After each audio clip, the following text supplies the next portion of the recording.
Entonces, esos bienes, ¿sí?, podían ser algunos sensibles y no. Los no sensibles son los que podían participar de ese programa, que es una lista de bienes que ingresaban a este sistema de desgravación. Y los sensibles son los que por alguna situación, ya sea del mercado, de producción, del sector industrial al que pertenecen, de porque, por ejemplo, el azúcar, los automóviles, los electrodomésticos, los artículos de algodón, los artículos de caucho, había cientos de productos que eran sensibles. ¿Por qué? Porque Brasil producía lo mismo que nosotros.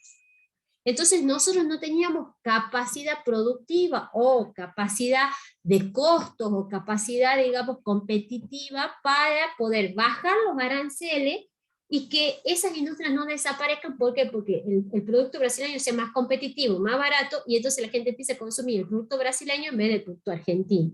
Entonces, producto sensible es el producto que salía de ese programa de liberación comercial, ya sea que había entrado y le aplicaban una cláusula de salvaguardia y salía, o sea, dejaban de aplicarle el proceso, o que nunca ingresó y pasaba a estar en lo que se llaman las listas de excepción, o sea, los productos que nunca, o sea, los productos que no podían entrar en la primera vuelta del programa de liberación comercial. El proceso de, ¿por qué zona de libre comercio es perfecta en Mercosur? Porque ese proceso se cumplió a todos los bienes. Hoy todos los bienes que se producen en los 4 estados, los países originarios, tienen arancel cero. O sea, si vos lo vas a intercambiar, no pagas arancel, excepto los automotores y el azúcar. El automotor tiene un cupo, o sea, hasta determinado cupo de bienes importados de Brasil, no paga arancel. Una vez que se supera ese cupo anual, el automotor que ingresa paga el 20% de arancel de importación para entrar a la Argentina. ¿Por qué? Porque Argentina no tiene la misma capacidad productiva de Brasil y entonces no puede vender en la misma proporción que compra. Entonces una manera de contrarrestar la compra del brasileño es subiéndole el arancel. ¿Para qué? Porque la gente prefiere comprar el automóvil argentino, ¿sí? Entonces por eso es sensible. Y el otro que no lo logró y hasta el día de hoy, junio del 2022, es el azúcar. El azúcar es un bien sensible dentro del Mercosur. ¿Por qué? Porque la producción, la escala de producción de los ingenios brasileños es muchísimo, cientos de veces mayor que la escala de producción de todos los ingenios de la Argentina.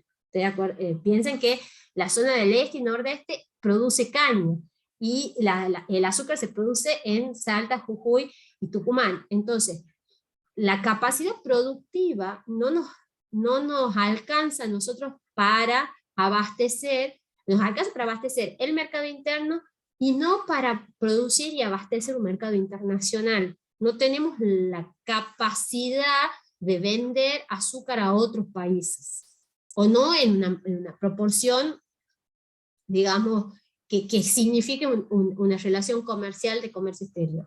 Entonces, si nosotros liberamos el comercio de azúcar, el azúcar brasileño es la que va a ganar el mercado y va a desaparecer el rubro azucarero dentro de la Argentina, ¿sí?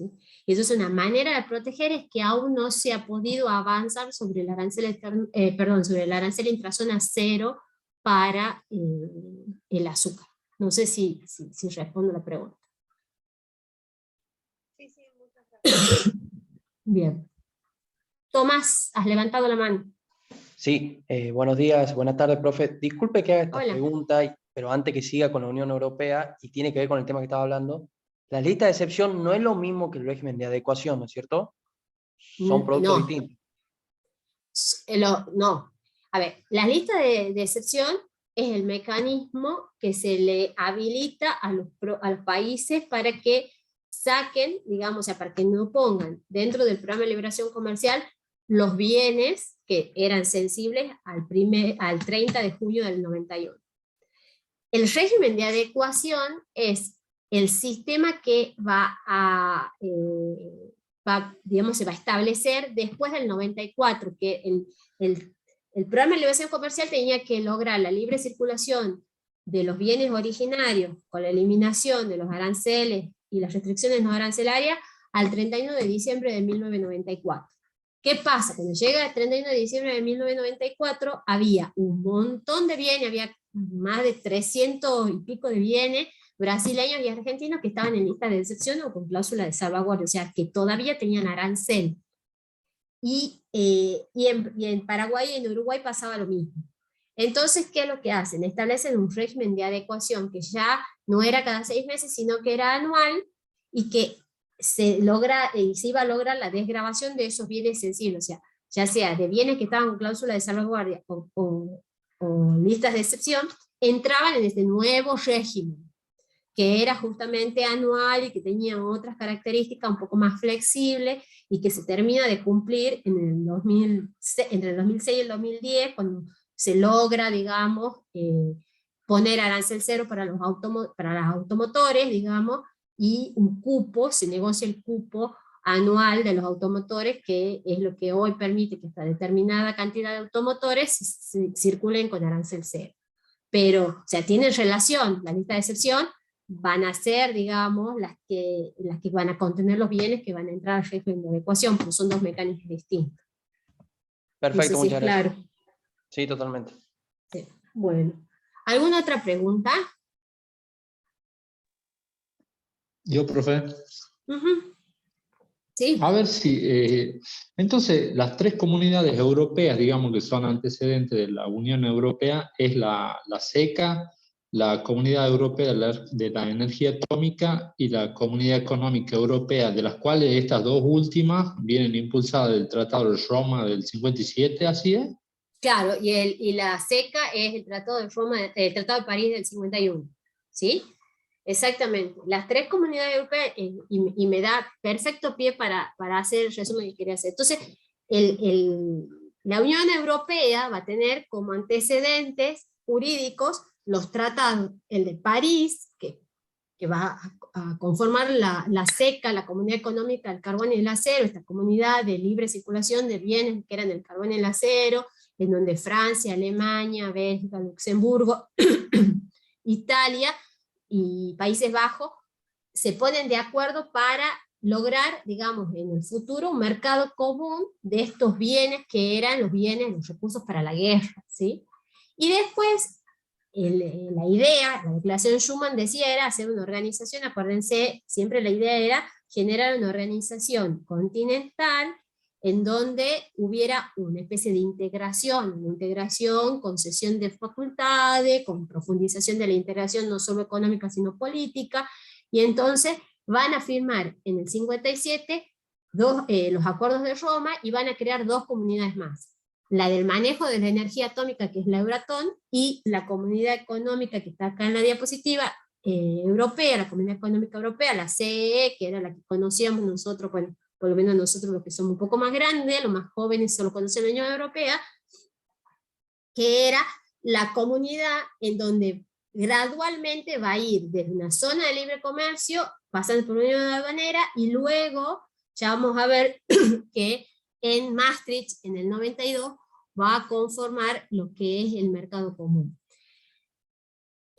Digamos, esos tratados, que son la base jurídica de la Unión Europea, es lo que va, a través de esta evolución que yo les digo gradual, va a ir generando los antecedentes para que se vayan uniendo otros estados. Hoy sabemos que son 26 estados los que integran la comunidad europea, porque Gran Bretaña salió, el Reino Unido salió de la Unión Europea. Entonces, la idea era justamente ir avanzando esta Comunidad Económica Europea, que era en el primer momento, el primer estadio de intercambio de bienes originarios, a avanzar a configurar una unión aduanera y se estableciera un arancel externo común, o sea, también regular el comercio de los bienes que se importaban de otros estados, no solamente regular el comercio de los bienes que se producían en el ámbito de estos 6 estados, sino también establecer un arancel de importación único para todos los bienes, o sea, único en el sentido de que todos los televisores que ingresen a cualquiera de estos 6 estados pagan el mismo arancel de importación.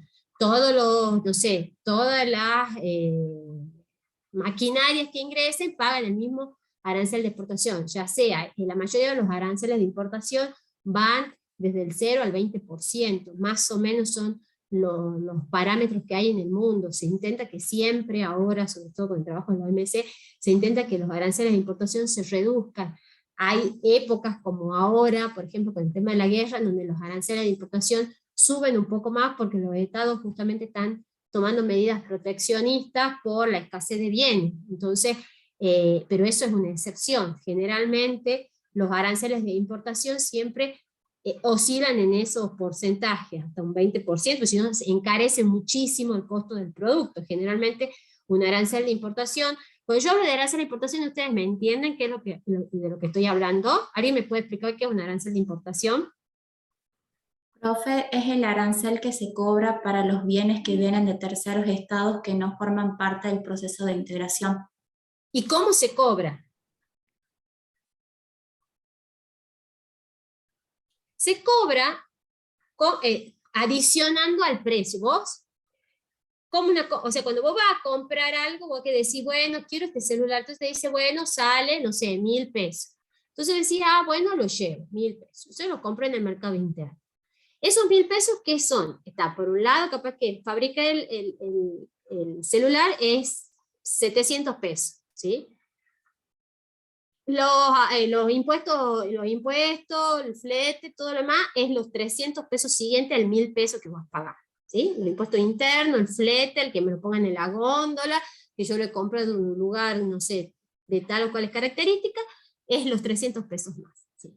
Si yo este celular, en vez de comprarlo en el mercado interno, lo comprara en el extranjero, ¿sí? Yo tengo que pensar que en lo que sale producirlo, son los 700 pesos. Más que de donde lo producen, lo tienen que llevar al puerto. A eso le tienen que adicionar seguro, a eso le tienen que adicionar impuestos que implique derechos de exportación, ¿sí? Y además, ¿sí? Cuando, digamos, cuando vos estás diciendo que lo vas a importar, tenemos que pensar en los impuestos que va a cobrar el Estado que los recibe, que era lo que hablábamos al principio, o sea, son impuestos que los Estados ponen a los bienes que ingresan para justamente contrarrestar el efecto negativo de no haberlo producido adentro de su territorio. Entonces, ¿qué pasa? Yo al impuesto de importación lo voy a cobrar como un adicional, entonces si el celular para que llegue a la Argentina es 1.200 pesos, yo voy a poner un arancel de importación del 20%, ¿sí? O sea, voy a estar cobrando casi 300 pesos, más de 200 pesos más, porque por ejemplo lo pongo ad valorem, por eso un 20% del valor de lo que sale el bien. Entonces, yo voy a tener que pensar, ¿sí? Que esos 240 pesos más o 250 pesos más, ¿sí? Se agreguen al valor, o sea, que cuando la persona que lo compra también está pagando ese derecho de importación. Entonces, si es más alto, se encarece. Y ese es uno, por ejemplo, los problemas que hay en la Argentina, porque la gente se queja, dice, si yo me voy a Estados Unidos y me compro el iPhone, me sale X cantidad de dólares, $1.000. Si yo lo tengo que comprar en Argentina de manera legal, el iPhone me termina saliendo $1.800, no sé, no tengo idea cuánto sale un iPhone en Argentina. Entonces, ¿por qué? Y porque yo tengo que pensar que para que ingrese ese bien, hubo un montón de gastos que se le han adicionado a eso que sale en el mercado donde se produjo, ¿sí? Por eso, lo que la Unión Aduanera lo que quería era justamente no generar diferencia, y es lo que las uniones aduaneras entienden, que si vos armonizás los aranceles, si vos armonizás los derechos de importación que cobra, ¿sí? Vos lo que vas a generar es que todos los mercados, todas las aduanas sean competitivas y que los bienes puedan ingresar, y que una vez que ingresen, como ya van a estar desaduanizados, o sea, ya van a pagar el derecho de aduana, ya pueden circular y no van a volver a pagar. Y entonces se vuelve competitivo, porque logísticamente no es lo mismo ingresar por el Pacífico que ingresar por el Atlántico. ¿Entienden? Entonces también por eso los procesos de integración son regionales, porque lo que vos buscas es generar ventajas competitivas a la logística. No te vas a poner en un proceso de integración de acá con Australia. Sí podés, hay procesos en donde donde los países no están ahí a la par, limítrofes. Pero lo que generalmente se busca es que justamente acortar las distancias, entonces para que seamos competitivos, porque no importa que entre por acá, porque se ahorra 1000 kilómetros si entra por arriba, por el norte, ¿me entienden? Y eso es lo que Europa quería. Y en el 68 logra hacer una unión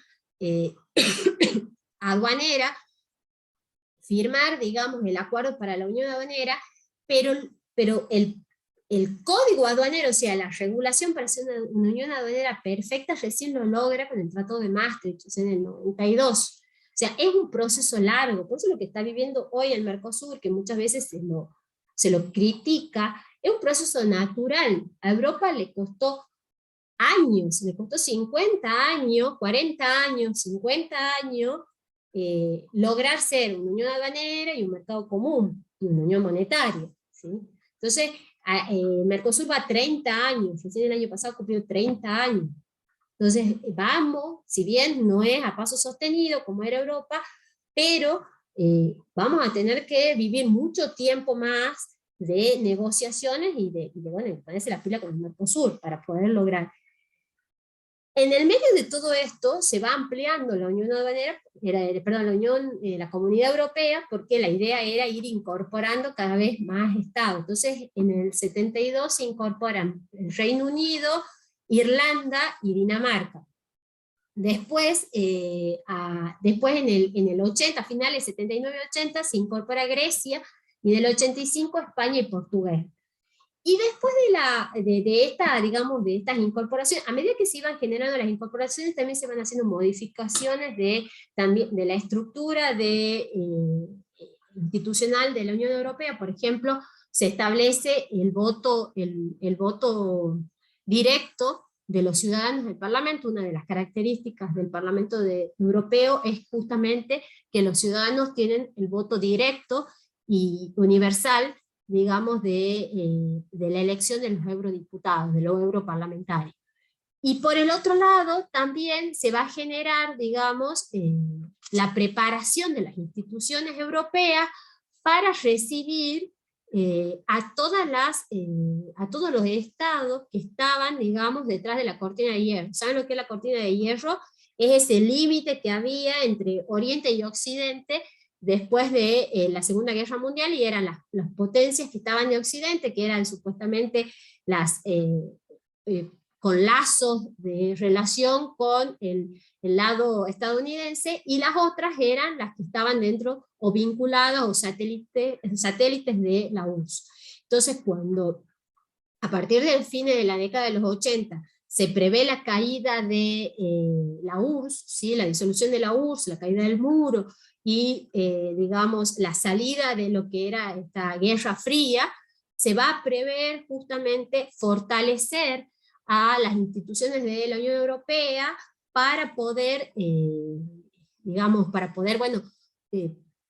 recibir a estos nuevos estados que se van a incorporar en los años 90, en los años 90 y después hasta el 2004, que se incorporan en los años 90, se van a incorporar, la mayoría de los países se van a incorporar como 10, Lituania, Estonia, República Checa,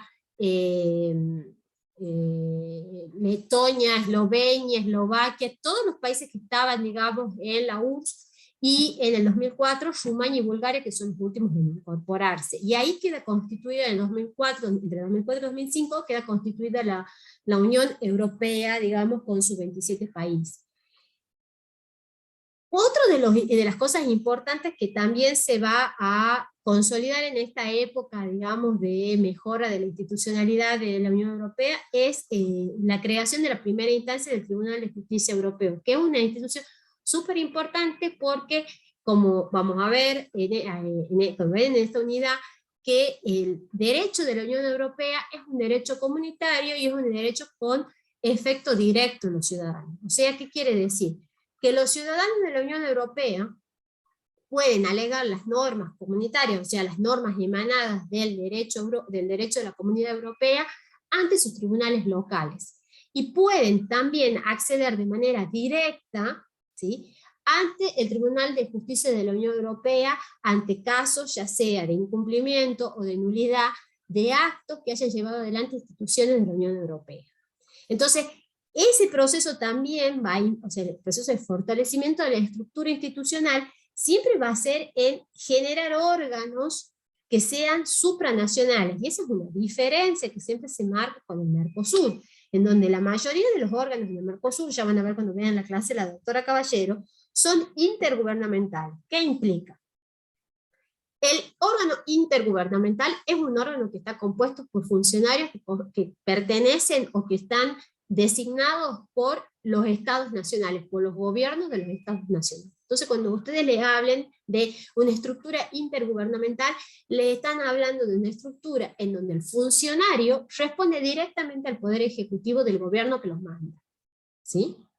Cuando estamos hablando de una estructura supranacional, o una estructura comunitaria, o una estructura supraestatal, estamos hablando de un funcionario que es independiente y que ha sido designado ya sea de manera directa por los ciudadanos que conforman esa comunidad, o de manera indirecta, pero que no responde, ¿sí?, directamente con su accionar y sus instrucciones a un gobierno específico de un Estado parte, sino que su accionar se limita a velar por los intereses de la comunidad.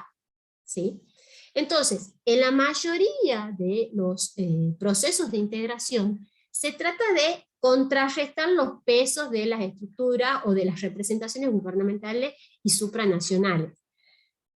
Pero si hay mayor cantidad de funcionarios intergubernamentales, esa estructura es intergubernamental. La mayoría de las estructuras de los órganos internacionales son intergubernamentales. Es como, digamos, la generalidad que ustedes han visto, Naciones Unidas, la OEA, todos que tienen representación de los estados. Un voto, un estado, o en el FMI, cierta cantidad la cuota es cierta cantidad de DEG, y entonces eso te permite votar, ¿sí? Entonces, hay una representación estatal. En un órgano supranacional, como es la Unión Europea, con los órganos, la representación es comunitaria, o sea, el Parlamento, por ejemplo, tiene representantes de la población que han sido votados por voto directo, ¿sí?, que es la idea que todavía no se ha conformado con el Parlamento del Mercosur, que ya empezó ese proceso, pero que todavía no se ha podido cumplir del todo, y que está relacionado a la cantidad de población, la cantidad de votos, como se conforma, digamos, una Cámara de Diputados, ¿sí?, representantes por cantidad de votos. Entonces, eso es lo que durante los años 80 y 90 la Unión Europea, la Comunidad Europea en ese momento va a tratar de fortalecer. Y luego en el 92 va a firmar lo que se llama el famoso Tratado de Maastricht, que es el Tratado de la Unión Europea, ¿sí?, que si bien no le va a dar personalidad jurídica, o sea, todavía no va a tener, digamos, la posibilidad de ser un sujeto del derecho internacional como organización internacional, pero sí va a buscar, digamos, llegar a la convergencia para establecer, ya vamos a ver que eso después se va a dar en el Tratado de Lisboa, las competencias y las atribuciones que finalmente tiene la organización internacional. La idea era, a través de Maastricht, ya concretar, ¿sí?, concretar la unión aduanera, concretar el mercado común y avanzar en un periodo determinado, que luego fue de 10 años, a la unión monetaria, una moneda común, la moneda que todos conocemos, que fue el euro. El euro entró en vigencia en el 2002, y antes de ser la moneda común, era la moneda de las operaciones comerciales, las operaciones bancarias, las operaciones financieras. Y luego va a tener, digamos, ya la generalidad que hoy tiene, que todos los estados han tenido que adaptar sus sistemas financieros y monetarios a la existencia del euro, excepto, bueno, Gran Bretaña y Dinamarca, que ustedes saben que seguían teniendo sus monedas, digamos, particulares. Pero es justamente una exigencia de la Unión Europea, digamos, adquirir el euro como moneda. ¿Cuáles son los pilares de esta estructura que establece Maastricht? Son 3 pilares. Un pilar que es comunitario, que son las 3 comunidades, o sea, seguían vigentes los tratados de la comunidad, de las comunidades europeas, el de la CECA, el de la Euratom y el de la Comunidad Económica Europea. Después había un pilar que es un pilar de gestión intergubernamental que siempre se mantiene rígido, que es un pilar, el pilar de la política exterior y la seguridad común, en donde los estados entienden que esas materias son, digamos, competencias propias de cada uno de los estados y que pueden, en algunos casos, generarse cooperación internacional, pero la política exterior y la seguridad común todavía se mantienen en una órbita, digamos, más nacional que comunitaria. Y después hay otros ámbitos que son de cooperación también supranacional, como es justicia, educación, que tienen, digamos, ciertos aspectos todavía nacionales y que se dirimen, ya sea en el Consejo de Ministros o en el Consejo de Jefes y Jefas de Estado de la Unión Europea. ¿Sí? Entonces, o sea, en Maastricht se van a empezar a delinear las atribuciones que finalmente después van a quedar plasmadas en el Tratado de Lisboa. En el medio, antes del Tratado de Lisboa, va a haber una serie de tratados que van justamente para llegar a acuerdos respecto de cuáles van a ser las atribuciones, se van como especificando las atribuciones, porque uno de los principios de la atribución de competencias de la Unión Europea es que las competencias se atribuyen de manera específica y expresa. Entonces, lo que no está atribuido a esta, digamos, estructura supranacional no le corresponde, es siempre la competencia y la soberanía está en cabeza de los estados, y los estados, por el principio de atribución, ¿sí?, le otorgan esas facultades a los órganos supranacionales de la Unión Europea. Entonces, no es que el órgano ahora pasa a cumplir funciones, sino que los estados, ¿sí?, le han atribuido de manera específica y expresa los mandatos de las atribuciones que les corresponden. Entonces ahí va a haber, y con esto voy haciendo así como una especie de ir avanzando, competencias exclusivas que va a tener la Unión Europea, que van a ser propias, delegadas por los estados, pero que no son originarias, sino que son delegadas por los estados a las instituciones de la Unión Europea, y por el otro lado va a haber competencias que son compartidas, o sea, competencias que son de los estados, siempre son de los estados, pero que la Unión Europea puede, ya vamos a ver en qué caso, actuar para un mejor resultado. Y después van a estar las otras competencias que son las de coordinación y apoyo, en donde la Unión Europea coordina, ¿sí?, y apoya las acciones de los estados. Pero siempre, si la competencia no es exclusiva de la Unión Europea no puede actuar. Tiene que estar habilitada por los estados para actuar, ¿sí? ¿Por qué? Y en eso radica el principio de atribución. El principio de atribución dice que las competencias son de los estados, ¿sí?, y que se las delegan, se las ceden a la estructura comunitaria para que actúe en determinados asuntos que son específicos y expresos, y que tienen que ver con las funciones de cada órgano, porque cada órgano tiene una función. Entonces son funcionales para cumplir los objetivos.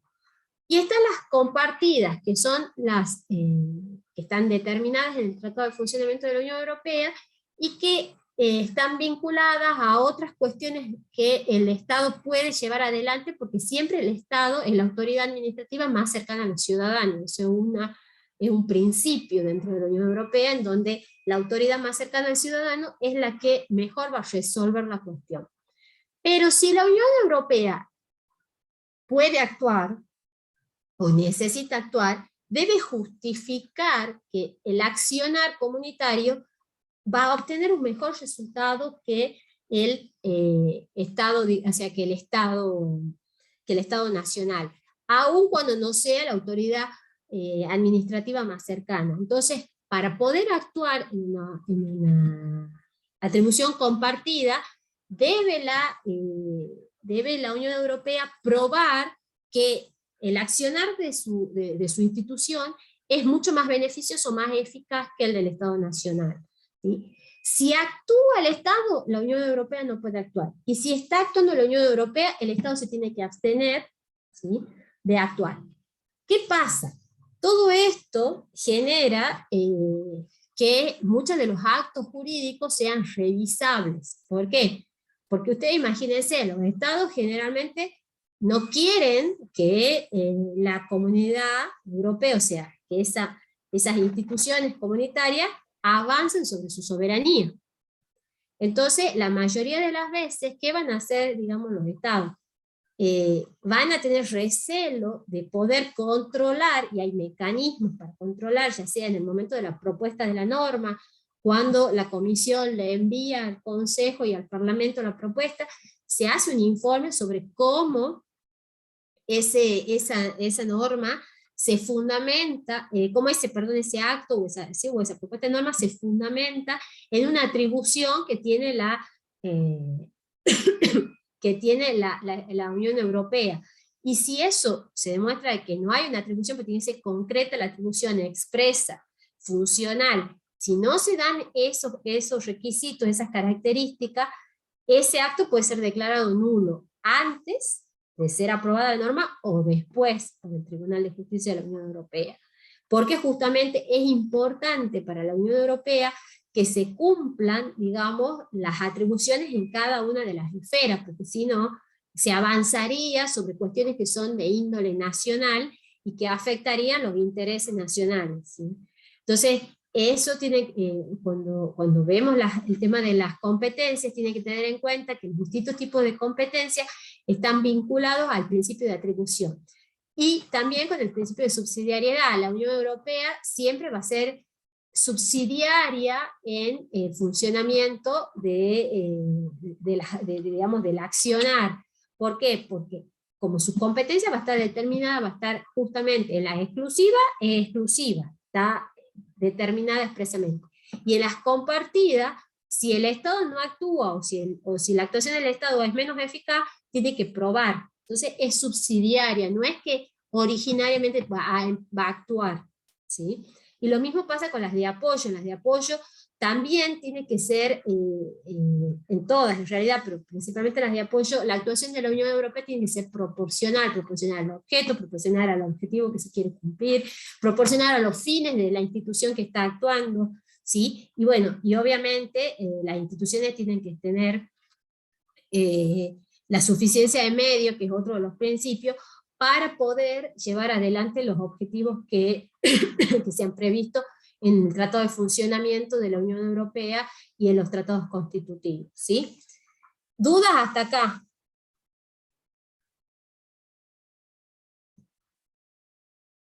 ¿Alguna duda?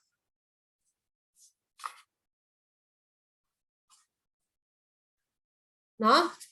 Bueno, volviendo acá a lo que digamos, en algún momento hemos dicho, la Unión Europea es una estructura, digamos, tiene una naturaleza jurídica de organización internacional. ¿Qué es una organización internacional? Ustedes lo han visto en la bolilla 3, son las organizaciones, o son los sujetos creados por un grupo de estados a través de un tratado internacional, en donde, como hablamos recién, se le otorgan determinadas atribuciones, determinadas competencias para su funcionamiento, para el ejercicio de, digamos, de los objetivos que tiene.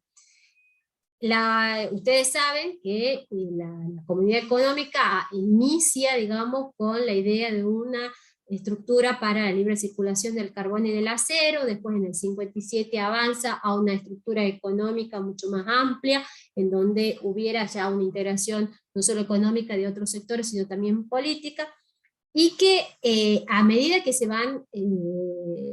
van firmando los distintos tratados, digamos los tratados constitutivos, el Tratado de la Unión Europea, y que son los acuerdos, digamos, los acuerdos primigenios, y después el Tratado de Funcionamiento, que es el Tratado de Lisboa, van a ir determinando expresamente, hay un artículo en donde se van como dando ejemplos, es bastante casuística el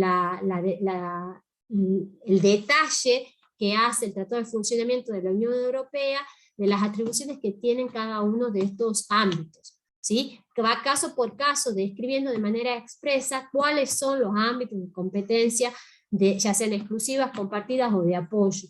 Y justamente porque tiene que ver con estos principios que veíamos recién. El principio de atribución habla de un principio específico, concreto, en donde expresamente se establecen, digamos, cuáles son las funciones, y se trata de que los mandatos sean de manera expresa.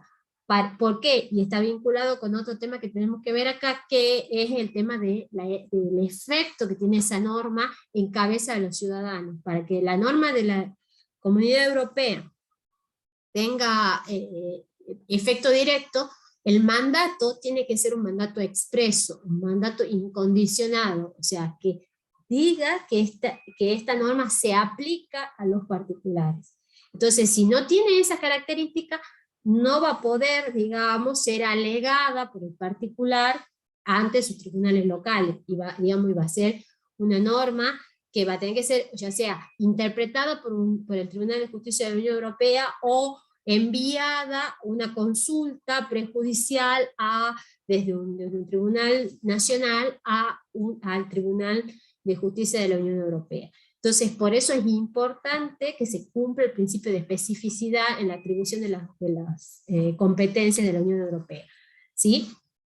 ¿Qué otra cosa? Bueno, ¿cuáles pueden ser? Las competencias exclusivas son generalmente las vinculadas a todo lo que es la unión aduanera, el mercado común, la política monetaria, la cuestión vinculada a la política comercial, a la política pesquera, ¿sí? Esas son ámbitos, digamos, que son comunes, de intereses comunes de toda la comunidad. ¿Y cuáles son? Digamos, las compartidas son por ahí las que tienen que ver con el mercado interno, con las políticas, digamos, más vinculadas a los ámbitos de competencia leal o desleal, digamos, a la cuestión también vinculada a la inmigración, a los visados, al transporte, a cuestiones de salud vinculadas, y también hay cuestiones vinculadas al desarrollo tecnológico y científico, que también son parte de las competencias que son compartidas dentro del ámbito de la Unión Europea. Ahí están en los ámbitos materiales más o menos para que tengan ejemplo, y las otras, ¿cuáles son las que son de apoyo? Son todas las otras que están vinculadas, digamos, a cuestiones por ahí que son más más nacionales, pero que el Estado, que la Unión Europea, la estructura institucional europea, puede coadyuvar a un mejor resultado. Por ejemplo, no sé, a cuestiones vinculadas al turismo, cuestiones vinculadas a la salud, son también cuestiones de apoyo en donde, si bien la competencia, digamos, es del Estado, siempre la competencia del Estado y no se ha delegado, pero que la Unión Europea puede contribuir, digamos, llevar adelante acciones generales que contribuyan a mejores resultados en el ámbito nacional. ¿Qué pasa cuando hay algún tipo de atribución que no, o de situación que no está dentro de esta casuística que está en el tratado en el tratado de funcionamiento y aparece? Bueno, en ese caso hay un procedimiento a través del cual hay una especie de cláusula de imprevisión, en donde los estados, a través del Parlamento, van a poder aprobar, ¿sí?, esta nueva norma, o esta norma, digamos, en donde se establezca esta situación nueva, que se necesita ser regular, y que se establezca como una nueva atribución, que ya sea compartida o exclusiva. Generalmente, digamos, se hace con un criterio estricto y bastante limitado, porque puede ser sometido, como yo le decía, a alguno de los mecanismos de revisión, de nulidad, si es que digamos, o sea, si violar alguno de los principios de las competencias, ya sea que sea, digamos, o sea, que no sea específico, que no sea concreto, que no tenga proporcionalidad, entonces tiene que cumplir con todos los principios, ¿sí? Ahora, ya estamos 5 minutos, 2 cosas importantes para cerrar, porque si no, no vamos a terminar tiempo.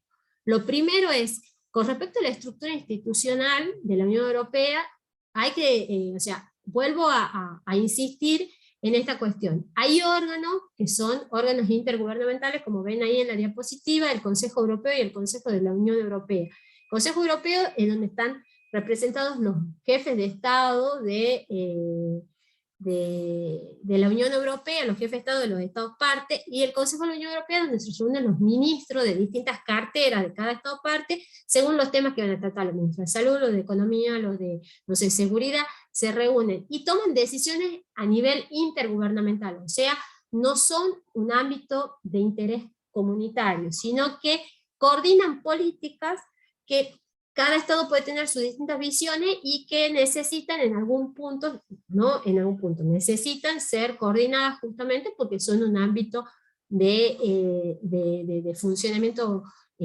conjunto. Y después están los otros órganos, la Comisión, particularmente el Parlamento, el Tribunal de Justicia, que son los órganos principales. Hay una multiplicidad de órganos, yo los dejo que ustedes lo vean porque si no, no vamos a terminar acá la clase, pero que lo importante es que ustedes tengan bien en claro el tema de la comisión y el parlamento. O sea, la comisión, si bien los funcionarios que la integran son elegidos de manera indirecta, ¿sí?, son independientes, como dice ahí la diapositiva, y van a tener iniciativa legislativa. Entonces la comisión va a tener una gran tarea dentro de la Unión Europea, y es un órgano central. Y el parlamento son los representantes elegidos por el pueblo de manera directa, o sea, por sufragio universal secreto, que se hace de manera general en todos los estados el mismo día, bueno, el mismo día o los mismos días, pero se hace de manera general y es una representación por cantidad de población, que era como yo les decía, o sea, se parecen a los diputados. Esos parlamentos, que son casi 1000, esos parlamentarios representan a toda la población, y ahí están los distintos sectores. No es que representan a solo los alemanes, no, representan a todos los ciudadanos, ¿sí?, de la Unión. Y de ahí, o sea, el Parlamento tiene ese, digamos, ese peso justamente por su representación, es quien aprueba muchas veces, muchas veces tiene que aprobar los acuerdos, algunas de las normativas, digamos, algunas normativas de la Unión Europea, que se toman justamente y que necesitan, o sea, que están fuera de lo previsto en los tratados constitutivos. Porque la base jurídica de la Unión Europea es el derecho originario. El Tribunal de Justicia ya determina que es un ordenamiento jurídico propio, y que la base de ese derecho es el derecho originario, derecho primario. ¿Que dónde está? En los tratados constitutivos, en el tratado de funcionamiento, en el tratado de la Unión Europea, los tratados de revisión, los tratados de adhesión. Cada uno de estos estados que hemos ido diciendo que se iban adhiriendo, son, digamos, parte de este derecho originario, y también en las decisiones que se adoptan por el Consejo de la Unión Europea, porque justamente necesitan ratificación de los estados partes, pero que también, como es un organismo intergubernamental, los estados se obligan, cuando las aprueban y después las ratifican, es porque se han obligado a que esas normas sean vinculantes para ellos. Y después hay una parte del derecho originario primario de la Unión Europea que no es escrito, y que son los principios generales de la Unión Europea, que son los que surgen de la jurisprudencia, son los principios que tienen que ver con la seguridad jurídica, con la tutela efectiva, la tutela judicial efectiva, que son principios que surgen de las distintas jurisprudencias del Tribunal de Justicia de la Unión Europea, y que son la base y que priman sobre todo el resto del derecho de la Unión Europea, y sobre los cuales se tienen que asentar todas las normas nacionales. Recuerden, en el derecho de la Unión Europea, uno de los principios, además de la eficacia directa que yo ya he explicado, es el de la primacía. ¿Qué quiere decir? Que la norma comunitaria, el derecho originario del derecho de la Unión Europea, prima sobre cualquier otra norma nacional que puedan tener los estados, inclusive si esa norma es la Constitución. Entonces, en caso de conflicto entre una norma del derecho comunitario y una norma del derecho nacional, la que prima en la aplicación es la norma del derecho comunitario.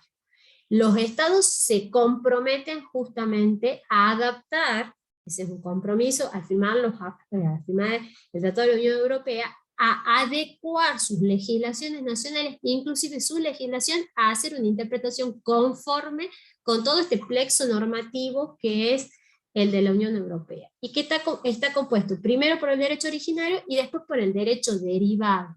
El derecho derivado es las normas que emanan de los órganos de la Unión Europea, y esos actos pueden ser típicos o atípicos. Típicos son porque están tipificados en el Tratado de Funcionamiento de la Unión Europea, ahí como dice ahí en el artículo 288, y los no típicos son los que no están, ¿sí? Pero que está previsto que digamos que existan, no están ahí expresamente, y que tienen, digamos, también efectos jurídicos respecto del ordenamiento jurídico. El claro ejemplo, acto típico del derecho derivado es el reglamento. El reglamento es la norma, digamos, de la estructura de la Unión Europea por autonomacia. ¿Por qué? Porque es de alcance general y es de aplicación directa, no necesita transposición, ¿sí? Es una norma que tiene efecto directo e efecto inmediato. Entonces, no necesita ningún acto de los estados nacionales para que se pueda aplicar. Entonces, ese es el derecho derivado. Y después está el derecho convencional, que son los acuerdos, los tratados, todo, digamos, las obligaciones que toma la Unión Europea con terceros estados o con organizaciones internacionales que también, digamos, forman parte del plexo normativo y que son prevalentes o que priman o que están por encima del derecho derivado. O sea, está el derecho originario, el derecho convencional y después viene el derecho derivado en una especie de pirámide jurídica, si quieren, de la Unión Europea. Y los complementarios son los derechos los acuerdos, perdón, los tratados que hacen los estados entre sí, los estados miembros, para poder, digamos, mejorar el cumplimiento de objetivos que se hayan previsto dentro de la Unión Europea. ¿Dudas hasta acá? Ya estamos sobre la hora.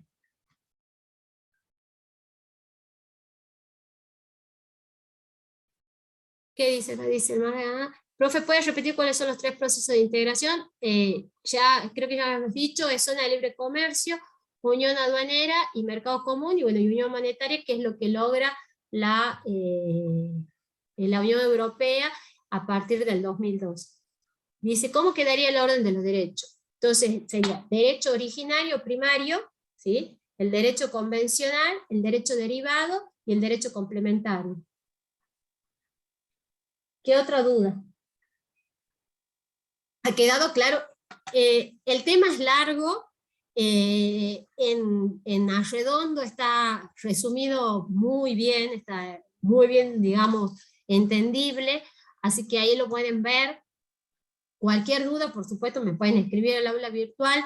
La idea es que ustedes, digamos, con esto, tengan una idea de cómo se conforma, primero, cómo se conforma la Unión Europea, cuáles son justamente los acuerdos que la van delineando y que van logrando la unión monetaria que hoy conocemos, y o sea, saber más o menos cómo ha ido evolucionando, que es lo que hemos hablado en la mayor parte de la clase, y después con respecto a la fuente jurídica, poder, digamos, entender, sobre todo, digamos, cómo esas atribuciones, ¿sí?, le van a dar sentido al ordenamiento jurídico propio que se crea con la Unión Europea. Ese ordenamiento que tiene esta jerarquía, el derecho originario o primario, el derecho, digamos, convencional, el derivado, y después el derecho complementario, y que tiene mecanismos de interpretación, que es lo que no hemos terminado de ver, que es el efecto directo, que yo un poco les he hablado durante la clase, o sea, sí, así sería. Y que de todos modos, esto que, o sea, está en las diapositivas y está en el material, o sea, traten de estudiar el material, las clases son una forma de adentrarlos en el tema, pero ustedes, todas las clases tienen que estudiar el material, porque si ustedes se quedan, porque ahora yo, por ejemplo, trato de resumir lo que digo para tratar de no irme más allá de las 6, pero hay muchas cosas, por ejemplo, en la última parte, los criterios de interpretación, el efecto directo, o sea, esto que tiene que ser una norma clara, precisa, incondicionada, que se aplique directamente al particular, pero que el particular puede alegar en su tribunal local, la interpretación conforme, que es justamente que todos los ordenamientos jurídicos nacionales se tienen que adecuar para poder, digamos, llevar adelante interpretaciones conforme a la normativa del derecho comunitario, y la primacía, que era lo que hablamos, digamos, en algún momento, de que no importa el rango de la norma nacional, siempre está supeditada al derecho comunitario.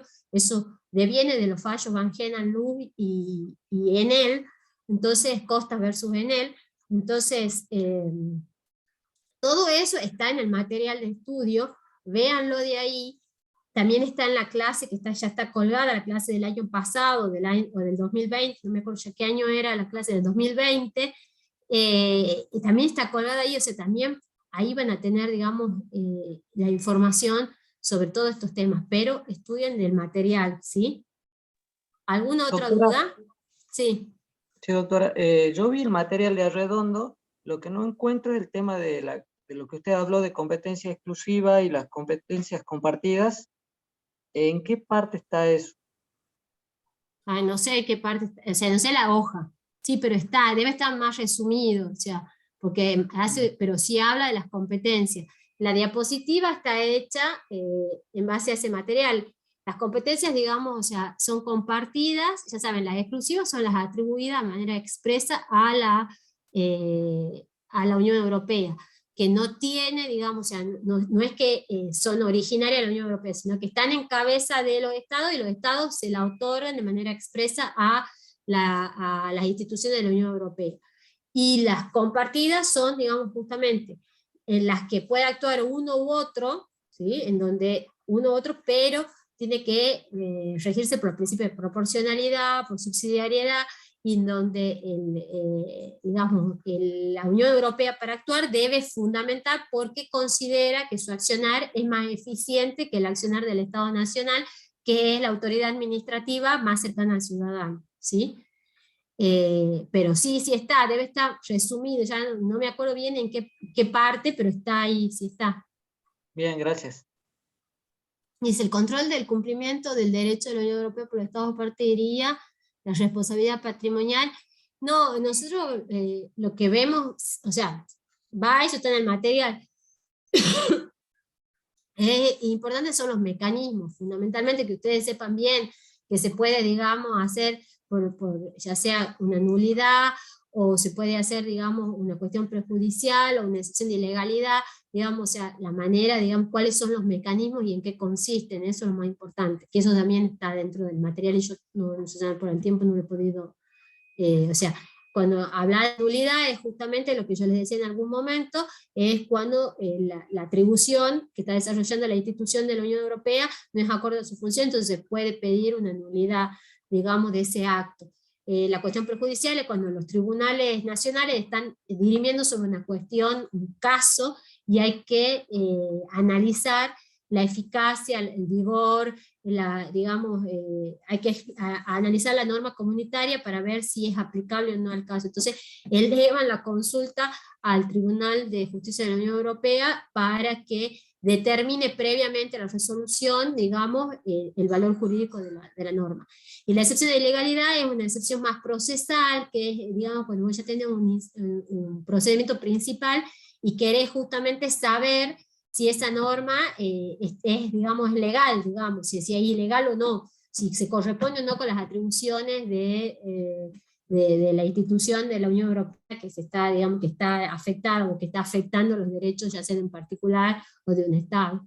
Entonces, ahí son mecanismos procesales para poder, digamos, controlar el cumplimiento de la norma, como dice acá la compañera. ¿Sí? ¿Qué otra cosa más? Profe, yo le quería hacer una consulta sobre la estructura institucional. Basta con que sepamos cuáles son los órganos y de qué naturaleza cada uno, porque yo leí el texto del doctor Arredondo y tiene una mención muy acotada a la estructura institucional. Sí, que sepas, digamos, o sea, pues, lo que pasa es que ahí él hace, digamos, la página de la Unión Europea tiene por ahí un desarrollo más específico de lo que es cada uno, pero bueno, saber la función y si es un órgano intergubernamental supranacional, eso es importante. Bien, perfecto, profe, gracias. Doctora, Sí. en cuanto cuanto a la competencia que tiene la Corte, el Tribunal, ¿irían los recursos por los recursos que tienen el recurso de incumplimiento, de anulación, omisión, casación? Es lo que decías recién, o sea, es tratar, digamos, de saber cuáles son por ahí los más importantes de las formas de poder, de cuáles son el control, digamos, de poder controlar, saber de qué se trata, no hace falta que avance más porque, bueno, es mucho y bueno, y es como muy específico. Entonces, sí, una mención, saber más o menos que existen y cuáles son. ¿Y los tipos de procedimientos? Los tipos de procedimientos. Yo no los he desarrollado, no tengo tiempo. Sería ideal que lo sepan, pero bueno, no tengo tiempo.